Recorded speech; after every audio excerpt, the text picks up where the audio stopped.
Part 2. So, Kerry is a disgusting sellout who has voted for all kinds of legislation attacking our civil liberties and supporting neocon and neoliberal agendas. Chuck Hagel, on the other hand, this is one piece of good news telegraphed out of the Obama administration that's not just talk. I thought Hagel could not possibly succeed, and let me tell you why. When I was working on Libya, gradually realizing from my initial view that it was great news that Gaddafi was to be overthrown, and then finding out about Libya's positive achievements and the propagandist nature of press coverage, that perhaps it was not the White House dictating the war agenda, but the media itself. Perhaps the real power in the country is the media. I still haven't sorted it all out, but I have found a lot of pieces of the puzzle. If you look at my previous reports on the media, just Google the word media on my YouTube channel.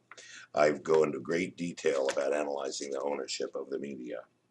The stock in the 5 big TV networks, which own many, many other forms of media, such as Hollywood studios, radio stations, etc., are all invested by the big private equity players, if I can call them that. Blackrock, State Street, Fidelity, T. Rowe Price. That is one part of the puzzle. The ultra-wealthy give their money to these giant investment managers. That's another part of the puzzle. Then there's the actual founders of these companies and their attitudes. These investment managers are ultra-publicity shy. And Larry Fink has been called the Wizard of Oz, who is pulling all the strings and levers behind the scenes. So it'd be most interesting to know how his ownership in the military contractor companies and the media companies is controlling such vast sums. What is the political desires that he has? The money and management of these companies is 75% or more concentrated in certain groups. Of course, the wealthy elite families like the Bushes, the WASPs, the white Anglo-Saxon Protestants, what they used to be called, Jewish people, neoconservatives, and the religious right. So what have they all in common? Is it defend Israel or die trying? Israel refuses to give the Palestinians citizenship. In Israel, they also refuse to give them a viable country in the lands that they stole in the 1967 war. I say stole because it's morally justifiable, perhaps, to hold this land as a security buffer in retaliation for the attack on Israel. But they must allow the Palestinians to vote in an election in a sovereign state, just like every other human being in the world. Palestinians either have to be able to vote in an election in their country of Palestine or be granted Israeli citizenship, or at the very least be allowed to vote in Israeli elections. You cannot deny millions of people the basic right to choose their government. And if you are going to do that, I am not going to spend my tax dollars defending a non-democratic country. It just infuriates me that people claim that Israel is the only democracy in the Middle East when Israel does not allow half of the people in its territories to vote. And of course, we have this system in Puerto Rico where the Puerto Ricans basically can't vote. But because they have Commonwealth or colonial status, they don't have to pay taxes and they get large subsidies. So the independence movement in Puerto Rico and the movement to become a 51st state, neither of them have beaten out the people who want to keep the status quo. Now, up until the murder of the 2 participants in the Oslo Peace Accords, Yitzhak Rabin, a war hero who was very conservative and hated by many on the left, but finally decided that for the future of his children and grandchildren, there should be peace with the Palestinians, and Yasser Arafat, whose character can best be described in reading the writings of Israel peace activist Uri Avneri, not as bad a fellow as many might think, who was probably assassinated by Ariel Sharon. We shall likely know soon, because there's an autopsy going on. He was probably assassinated with polonium. It looked like peace in the Middle East might actually happen. But since Netanyahu was elected, it has been a bad situation. With the wall erected, a giant, massive steel wall along the, not just the borders of Israel, but cutting into the West Bank to carve out protection for the settlements. With this, the Israelis win as long as the U.S. gives them unquestioned backing, because they have a very strong ability to not suffer casualties with this wall erected now and the ultra-tight security that they have. And a friend of mine from Israel, my brother-in-law through marriage, described. The problem at the checkpoints isn't so much hostility, it's just the usual dumb police types. The bottom of the barrel Israeli army gets assigned to man these checkpoints. So they're the dumbest, like the dumbest police types possible man the checkpoints. He disagrees with the idea that they're savage, but that they're more just arrogant idiots.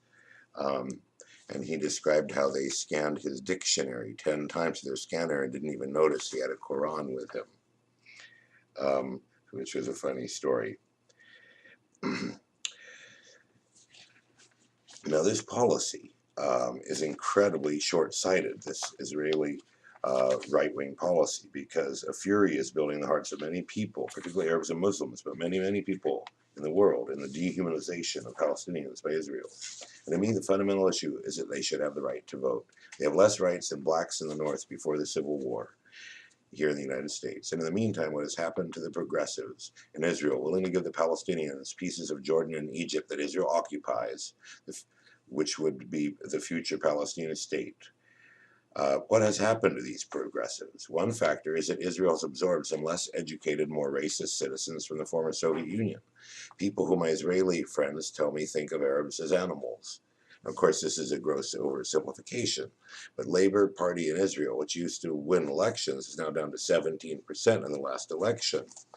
And once there's a new 20% of people who are voting in elections in Israel, and that 20% of the people who are voting in elections in Israel are these more racist types that are less educated, that are coming from Russia and the East Bloc after the fall of the Soviet Union. The cream of the crop have gone to the West. Now, of course, I apologize for using such general stereotypes. I'm talking about macro political issues. So to my Jewish brothers and sisters in the United States and around the world, I say, let us in America stop having to write a blank check for this insanity. Join J Street, the progressive Jewish organization seeking a two-state solution, and pressure the companies with prominent Jewish management to adopt a pro-two-state solution. Dump the racism of Netanyahu and all who stand with him. Now we in the U.S. have been turned into Israel ourselves with our airport security and war of and on terror. Our drone attacks breeding hatred by Arabs and Muslims, intellectuals and citizens of smaller countries generally. Another important issue lately is a call for the banning of the use of military-style weapons by American citizens. On the one hand, no other country has gun death levels like the U.S., nor gun ownership levels. There's one gun for every man, woman, and child in this country in private hands. On the other hand, the traditional argument has been a police state cannot take over completely if the population is armed. Our right to bear arms is to resist the possible rise of a military-style police state imposed on us. Well, little froggies, the pot has been warming, and we now have most of corporate fascism, except with a big consumerist happy face on it.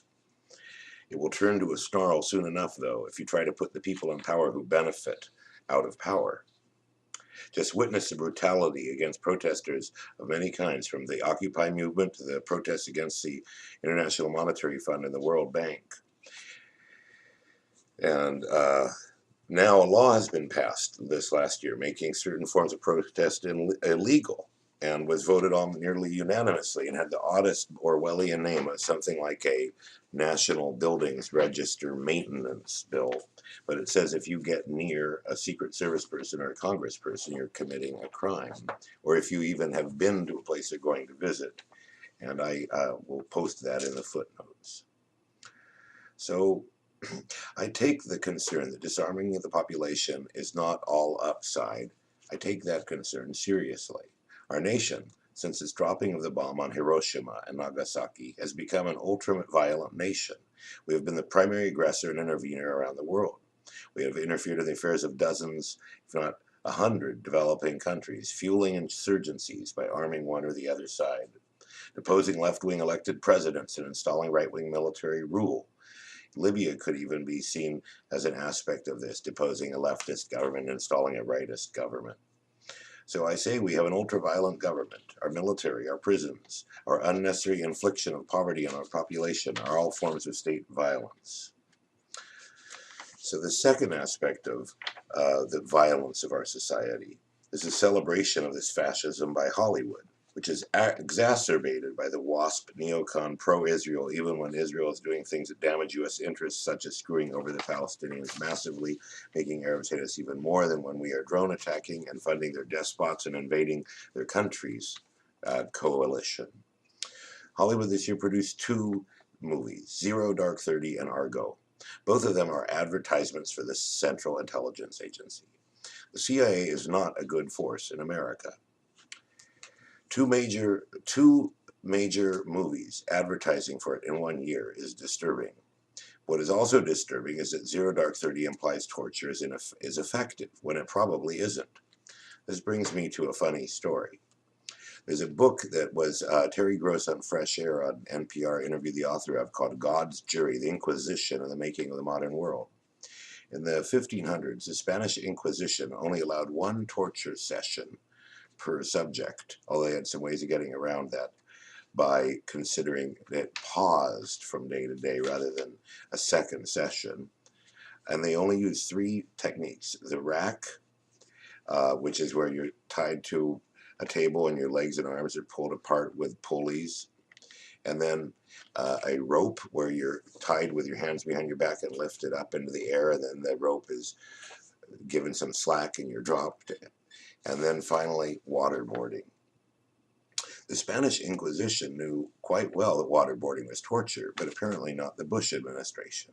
We also used this technique of tying people by the hands and lifting them up and dropping them. We used two of the three techniques of the Spanish Inquisition.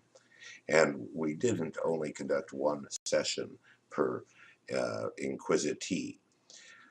So Zero Dark 30, while perhaps a well-crafted propaganda film, or even a well-crafted film, is nonetheless a fatally flawed vision and first failing to address any of the moral dimensions of these activities, which could certainly have been done so without breaking the bleakness or starkness or realism of the film. And even worse, distorts what happened to make it appear torture obtained actionable intelligence, where in fact that intelligence was not even obtained through torture. So they could have certainly edited that movie on the cutting room floor if they had chosen to. They went with a story that made torture seem plausible and justifiable by twisting reality, and it is just sickening. And then in the case of Argo, the story of the century, perhaps, on Iran that occurred when the hostages were taken crisis. It was not that there was a fake Canadian film made by the CIA to sneak a few people out. No, it was written about it both by the Iran specialist under Carter in the White House, who was also a member of the National Security Council at the time, Gary Sick. And this book was called October Surprise. And in this book, he did some investigation. It looks like, I think it was Rumsfeld and Cheney both went to Paris to negotiate with the Iranians to make them keep Americans imprisoned by the Iranian revolutionaries until after the election so that Reagan would win. And in fact, they were released 5 minutes after his presidency, his inauguration. And there's a lot of evidence. I'm not saying that it's 100% certain, but it's funny. The one big movie that we made about the hostage crisis would not even mention something that when hostages were told this might be the case, they said, it's just too overwhelming. I cannot deal with this. I cannot believe that my government would have kept me in that situation. So we had two of these propaganda films for the CIA this year. And the point is that Hollywood is part of the military-industrial media complex now, and it's part of the axis of American violence, the glorification of this war on terror of American militarism. So I would say to those who wish to regulate the ownership of guns in the United States to a greater extent, it is great you are concerned about violence and aggression. There are three facets. There's state violence, there's media sensationalization and propagandizing of violence, and then the third are murders committed in this country using guns. So I say lead by example. Cut military spending, cut police spending, free people in prison for nonviolent crimes, free people in prison for victimless crimes. Lead by example. And then we can reciprocate by reducing assault rifles and banana clips. But let's see the government make the first move in de-escalating the violence in this world. So I would like to end with what you can do. What you can do to combat all of these sinister and depressing events in the world. So before we finish, I should just briefly review with you what they are of recent date, in case you've been snoozing. Let's see if I can find this. All right. So you go to jail now for modifying one of your possessions that you bought. PBS makes a movie on drones, which is sponsored by Lockheed Martin, targeting journalists. The new cybersecurity unit of the Pentagon for internet censorship. Let's see if this is very good. You should read this. This is about this. This is a good article from Yuri Avneri. If I can find it for you, right here, poisoning Arafat.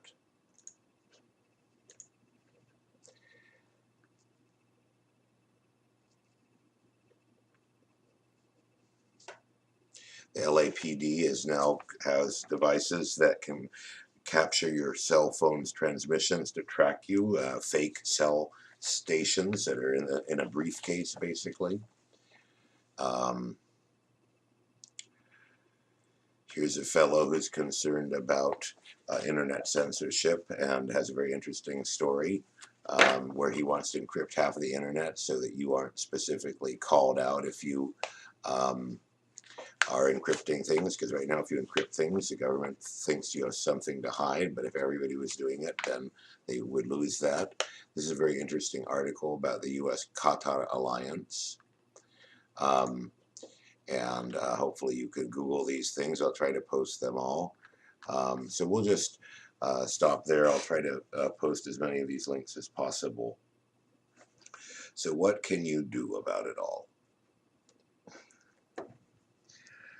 You can cancel your service with companies that are bad actors. Cancel your service with Comcast and AT&T and Verizon if you can. Use Skype over Wi-Fi for mobile devices whenever possible.